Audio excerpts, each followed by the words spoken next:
नमस्कार बंधुरा स्वादे गंधे भरपुरे सबाइके स्वागत। निरामिषेर दिने प्राय प्रत्येकेर बाड़ीतेई पनिर रान्ना हये थाके, ताई आज आमी तैरी करब रान्नाघरे थाका साधारण मशला दिए रेस्टुरेंटेर मतो निरामिष पनिर मसाला।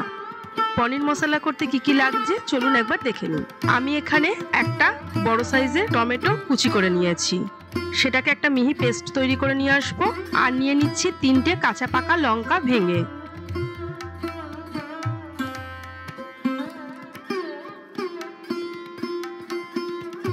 पेस्टটা তৈরি করা হয়েছে একটা বাটির মধ্যে ঢেলে নিচ্ছি।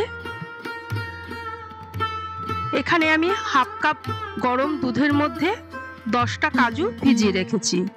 এটারও একটা মিহি পেস্ট তৈরি করব। এখানে আমি কিছু গরম মশলা নিয়েছি। গরম মশলার মধ্যে আছে 2টো এলাচ, হাফ ইঞ্চি দারচিনি, অল্প পরিমাণে জয়িত্রী আর অল্প জায়ফল। আমি একটু হাতে তুলে দেখিয়ে দিচ্ছি কতটা জয়িত্রী আর জায়ফল নিয়েছি। খুব বেশি জায়ফল দিলে কিন্তু তরকারিটা তেতো হয়ে যাবে। মিক্সিং জারের মধ্যে দিয়ে দিচ্ছি দুধে ভেজানো কাজু বাদাম আর দেব গরম মশলাটা। এটাও একটা মিহি পেস্ট তৈরি করে নিয়ে আসবো। কাজু বাদাম আর গরম মশলার পেস্টটা তৈরি হয়ে গিয়েছে। এটাও একটা বাটির মধ্যে আমি ঢেলে রেখে দিচ্ছি। এখানে ফোড়নের জন্য নিয়েছি হাফ চামচ সাজিরে, 2টো লবঙ্গ আর 2টো গোলমরিচ। এটা আমি ফোড়নে ব্যবহার করব।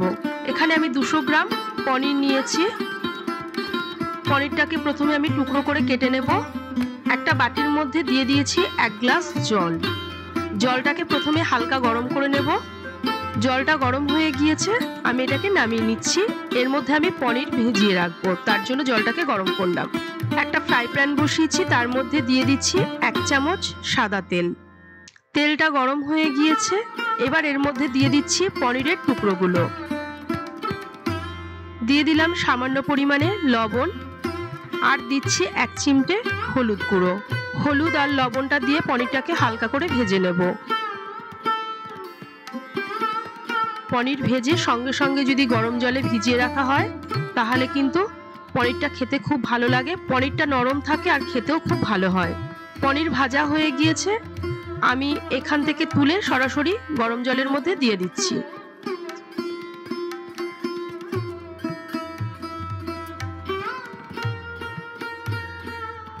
পনির ভাজা তেলের মধ্যে দিয়ে দেব আরো কিছুটা তেল। তেলটা গরম হয়ে গিয়েছে, এবার দিয়ে দিলাম ফোড়নের জন্য যে মশলাটা নিয়েছিলাম। আমি এই পুরো রান্নাটা কিন্তু সাদা তেলেই করছি। আপনারা চাইলে এখানে অল্প সাদা তেল আর অল্প ঘি দিয়েও রান্নাটা করতে পারেন। ফোড়নটাকে কয়েক সেকেন্ড নাড়াচাড়া করে নিয়েছি। ফোড়নটা থেকে একটা ভালো গন্ধ বেরোচ্ছে। এই সময় দিয়ে দিচ্ছি 2 চামচ আদা বাটা। এবার দিয়ে দিচ্ছি টমেটো আর কাঁচা লঙ্কার পেস্টটা। মশলাটাকে তেলের মধ্যে ভালো করে কষিয়ে নেব।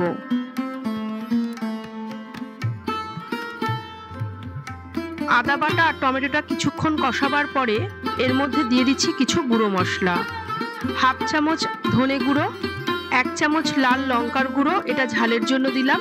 দিয়ে দিচ্ছি 1.5 চামচ কাশ্মীরি লঙ্কার গুঁড়ো, এটা দিলাম কালারের জন্য। তরকারিটার মধ্যে একটা ভালো কালার আসবে এটা দিলে।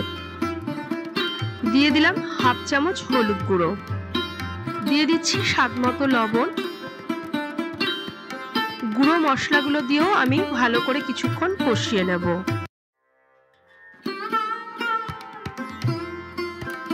মশলাটা যাতে পুড়ে না যায় তার জন্য দিয়ে দিচ্ছি অল্প পরিমাণে জল। জলটাকে দিয়েও আমি মিনিট 3 সময় ধরে মশলাটাকে কষাবো, যতক্ষণ না মশলা থেকে কাঁচা গন্ধ চলে যাচ্ছে।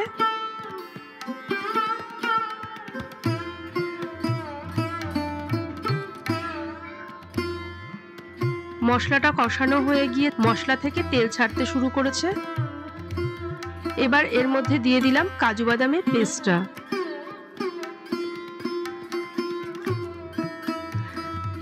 কাজু বাদামটা দেওয়ার পর কিন্তু গ্যাসের ফ্লেমটা একদম লোতে করে দিতে হবে, কারণ কাজু বাদাম দিলে কিন্তু খুব তাড়াতাড়ি নিচে লেগে যায় মশলা। কাজু বাদামটাকে দিয়েও আমি মিনিট 2 সময় ধরে কষিয়ে নেব মশলার সঙ্গে। কাজু বাদামটাও কষানো হয়ে গিয়েছে, ওপরে তেল ভাসতে শুরু করেছে। এবার দিয়ে দিচ্ছি পনির ভিজিয়ে রেখেছিলাম যে জলটা, সেই গরম জলটাই আমি এখানে দিয়ে দিলাম। আমি এখানে 1 গ্লাস মতো জল দিয়েছি। আপনারা কতটা গ্রেভি রাখবেন সেই হিসেবেই জলটা দেবেন।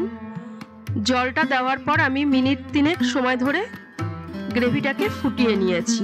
আপনারা যদি এটা ভাতের সাথে খান তাহলে আর একটু বেশি গ্রেভি রাখবেন। এবার দিয়ে দিচ্ছি ভেজে রাখা পনিরের টুকরোগুলো। পনিরের টুকরোগুলোকে দিয়ে আমি মিনিট 2 সময় ধরে ঝোলের সঙ্গে ফুটতে দেব।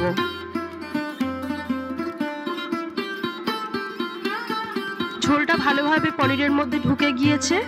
এই সময় দিয়ে দিচ্ছি 1 মুঠো ধনেপাতা কুচি। গ্যাসের ফ্লেমটাকে অফ করে দিয়েছি। এবার নামাবার আগে দিয়ে দিচ্ছি 1 চামচ ঘি। আপনাদের কাছে ধনেপাতা কুচি না থাকলে আপনারা নামাবার আগে একটু গরম মশলা গুঁড়ো আর ঘি দিয়ে নামিয়ে নেবেন। তৈরি হয়ে গিয়েছে রেস্টুরেন্টের মতো নিরামিষ পনির মশলা। এটা খেতে খুবই ভালো হয়। ভাত, রুটি, পরোটা, পোলাও, ফ্রাইড রাইস যে কোনো জিনিসের সঙ্গেই আপনারা খেতে পারেন। আমার দেওয়া রেসিপি আপনাদের ভালো লাগলে চ্যানেলটি সাবস্ক্রাইব ও শেয়ার করার অনুরোধ রইল।